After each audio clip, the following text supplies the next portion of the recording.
natural pain relief methods for each stage of labor. What I will do in this video is give you a one-sentence, really brief overview of early labor, active labor, and then transition. I just want you to be able to identify what stage you're in and therefore be able to execute these two specific natural pain relief exercises in each stage of labor. I will also discuss the importance of saving these two specific exercises for their corresponding stage of labor and why it's so important to do it in that stage.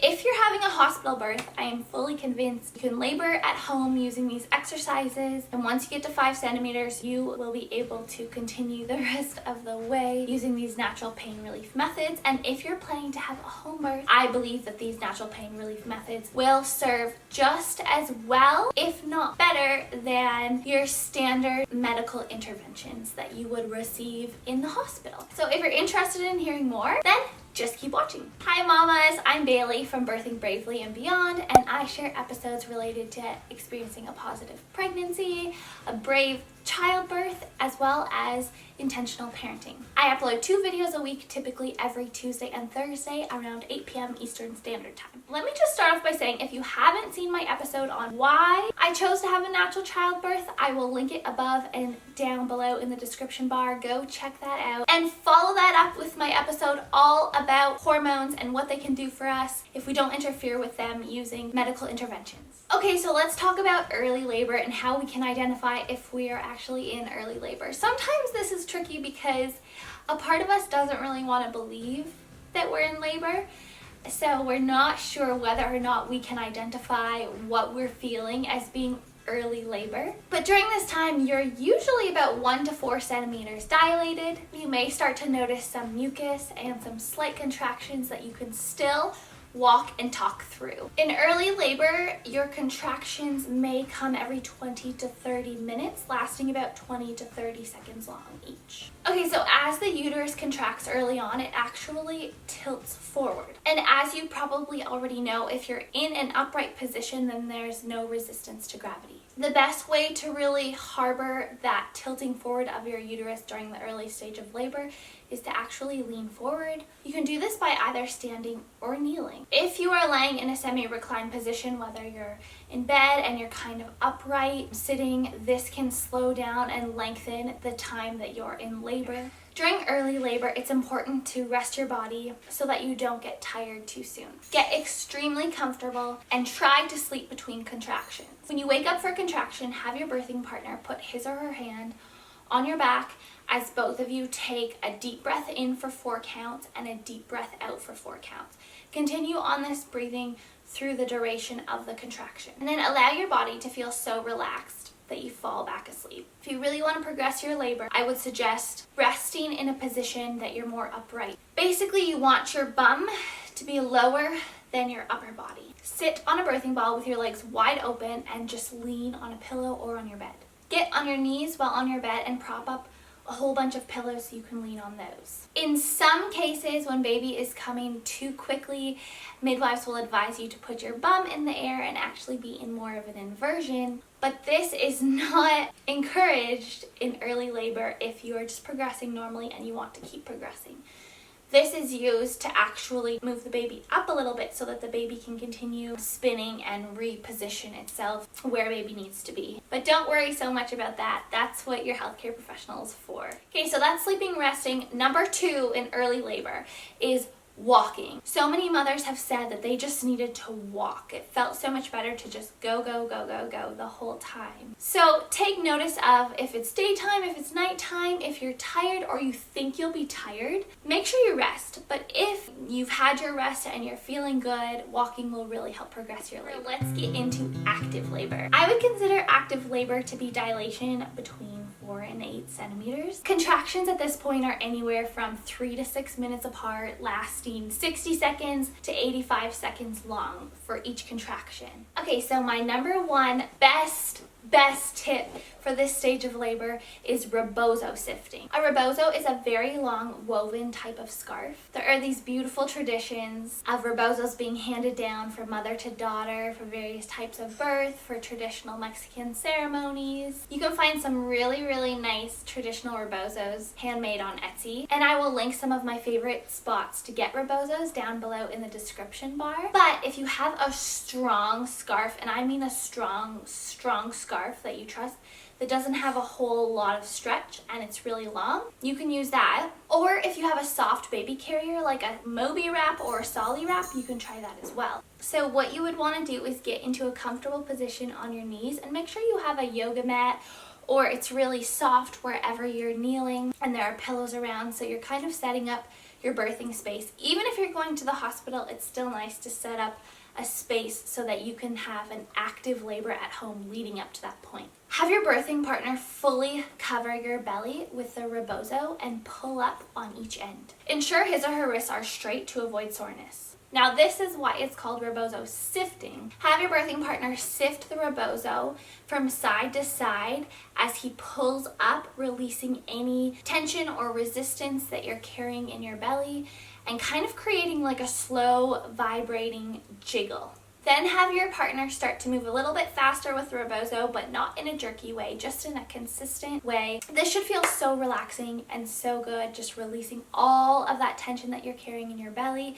If it doesn't feel good, have your birthing partner change up the level of resistance or change up the speed and see if that helps. But in most cases, you will love this. The Spinning Babies website actually advises not doing this if you have an anterior placenta, which is when your placenta is in the front and your baby is in behind. Most mothers have a posterior placenta, so baby will be in the front. But if you do have an anterior placenta, then definitely speak to your healthcare provider before doing rebozo sifting. Otherwise, it is so totally advised and so relaxing and has really helped a lot of mothers while they are contracting during active labor. Tip number 2 for natural pain management while you're in active labor is getting in the hot shower. So notice I didn't say pool or tub. Right now, we're just talking about the shower. Lean against the shower wall or have your birthing partner come in the shower with you and lean against him or her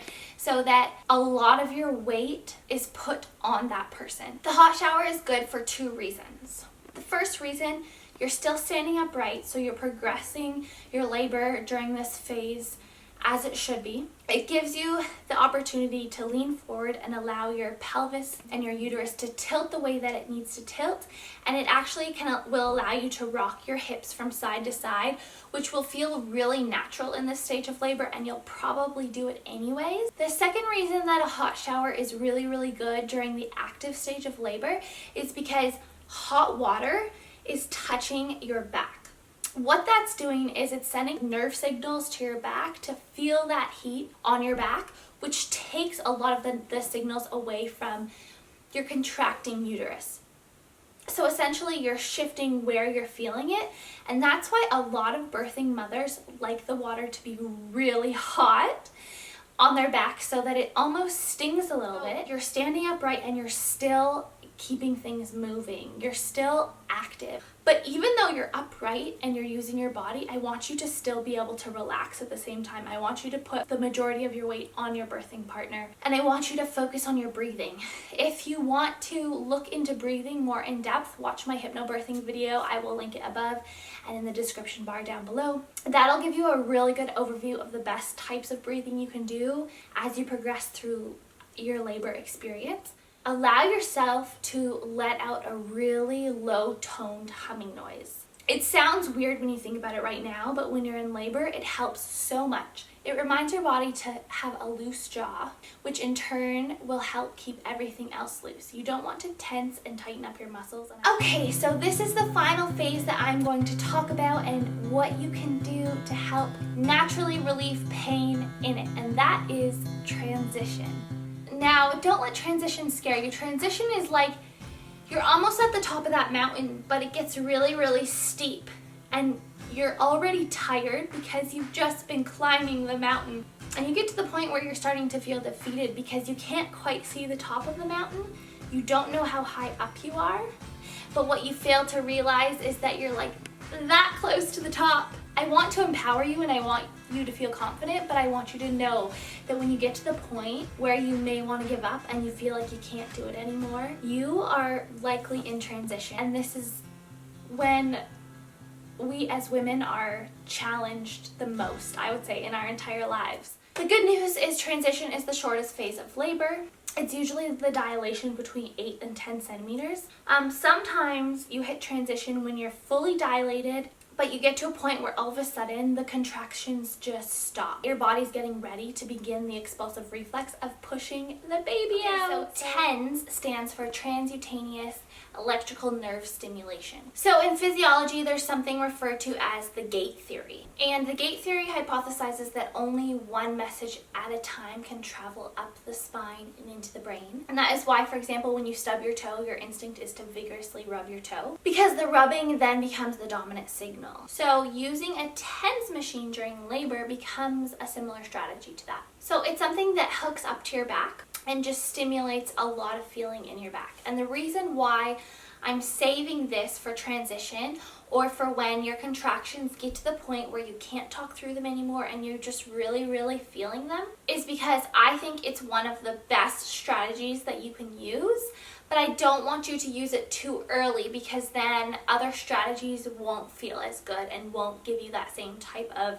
release from that tension. So just like labor builds up, I think that you should build up in the strategies that you use so that you really get more and more pain relief from each one. Most midwives have TENS machines that they can bring to your homes if you're having a home birth. My midwives had that option. And if you have a midwife and you're going to a hospital, maybe you could talk to your midwife about borrowing the TENS machine, bringing it home with you, and having your midwife teach your birthing partner how to use it. That way you can actually use it on your drive to the hospital. It has been proven to help so much with the drive because a lot of times when you're driving to the hospital, you're in a position that's really uncomfortable for you. I will link resources for a TENS machine down below and a birthing tub or a bathtub. The reason why I didn't say this one earlier is because it is so relaxing. You're kind of weightless, and contracting in the tub is a lot easier than contracting not in the tub, essentially. And this is the point where you are getting tired, but you've gotten near the end and you're so close, so you should rest. You deserve to rest a little bit. So get in that tub, get on all fours and just lean against the tub. Have a towel there to lean on or even a pillow. You combine the TENS machine with the birthing tub and some relaxing music or some incense or essential oils that you really like the smell of, having your birthing partner there. All of these things combined will make your birth experience so empowering. So just listen to your body, do what feels right, but these are some things that you can prepare ahead of time and kind of have them on your roster. And I would suggest having your birthing partner remember all 6 of these tips and remind you of them and help you with them. If you hired a doula, tell your doula about these 6 tips and have her, help you through them and combine that with her amazing techniques that she uses. Because sometimes when you're in labor, you get stuck in a position and you just stay in that position and your labor may not progress, but a part of you doesn't want to move. So you want to listen to your body, but you also need someone to help you, to remind you, okay, let's do this now and let's change it up. Let's try this. I'll let you in on a little secret. I am in the process of creating active birthing cards that you can utilize during labor and delivery to remind you to get in these positions and do these exercises. I'll be selling them on my Birthing and Beyond Etsy page. You can either buy the electronic version and print them yourselves, or you can buy the print version and have them mailed and ready right to your door. This will really help you decorate your birthing space. Have these cards handy, you can put them in your hospital bag, bring them with you. It gives you that visual reminder of, oh, this is what stage of labor I'm in. This is what I should try. This is what the person in the picture is doing. So I hope that helps you. Stay tuned for that. They are still being created, but I will let you know when they are finished. So if you're not following the Birthing Bravely Instagram page, go and check it out. I will link it down below along with my other socials. Subscribe if you enjoy these types of videos and you want to see more empowering mama videos, and like this one, if you enjoyed it, I hope this helps you with your birth experience. Thank you so much for watching, and I'll see you in my next one.